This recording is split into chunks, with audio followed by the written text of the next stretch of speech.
Lelu walele no mo. Chief Imo. Ko tazi.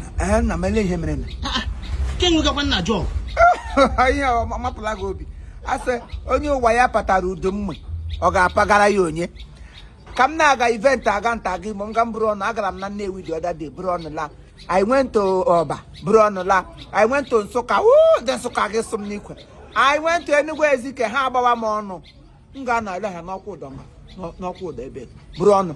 Riketa m ga na ke nwere nwoke onye isi njabe. Ya Williams mega marriage. When they sing away behind sign organ and do tie that our mate doesn't come inside the arena. So okay. Shoes a shimpio. Nga come no the people that shares the food and drink. Nse come walk to mouth didn't touch food. Okay, give my grandma na cup.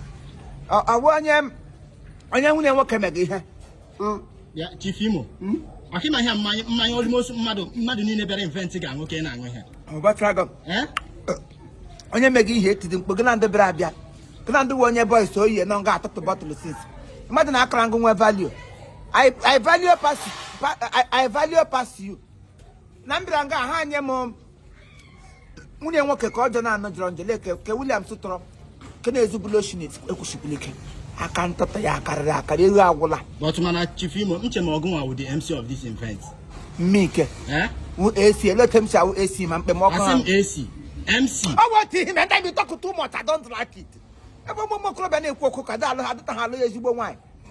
Any young boy that talk too much, he doesn't marry a good wife. If your pocket is heavy, your woman is beautiful. Yeah, Chief Imo. You have some jog. You can envelope. Oh, we ain't here. And when he give federal allowance. Envelope, envelope. You can. And now we got many no shimmy. You dey take a water pour inside the river. You don't know who my brother William be. William will be Willie don't die. You could film him by Willie name. His name was migrated and reincarnated from Willie. A boy and Cambo and Willie and Mariko Sakuze. Don't talk too much. One house all going at the MC of this occasion. Hey, a PK so God will take Aggie. Any day the trumpet of God will sound. Hey, Etigi attend the most hatty pam pam pam. Pam pam pam pam pam pam pam. Lenu ya kona. Hey, nam.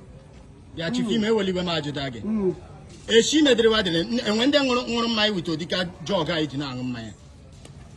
Na ajim. Me kura wedding me ma for him marriage. Enwere difference between wedding and marriage. Onwa imo tomorrow gba ha wonya je me marriage. Enwere odi nwanyi ga alota epaka ihu gi wure ga me marriage. Nwekwana nke ga alota dika onye William Sololo. Wedding and marriage are not the same. Marriage would the main thing who the living together with your wife and your spouse. Marriage you kwano. Hey. Yeah. Bouncers. Bouncers. Bia megini. Bouncers. Amen. Ele hipokra hafo. Ka wonu gi kai ba ga mewe ye. Aworo onye. Gun anu. Mbo nwura nkwoto nwo. What could you make marriage? Give you a bottle, one equal. No be a fellow young boy do that marriage. You come here, pick a bottle, finish, then I run bansa. Anyway, bansa out the sheep as. You got go come more. Chief Imo age kupu geba. I got mupogo. Chief Imo age kupu geba. Yeah, muddy beginning in Atoganya. One also, I was making us a 10 minutes to go time.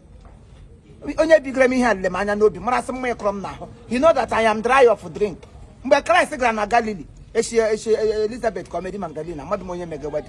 Ask me, I go. Oh, him and gata.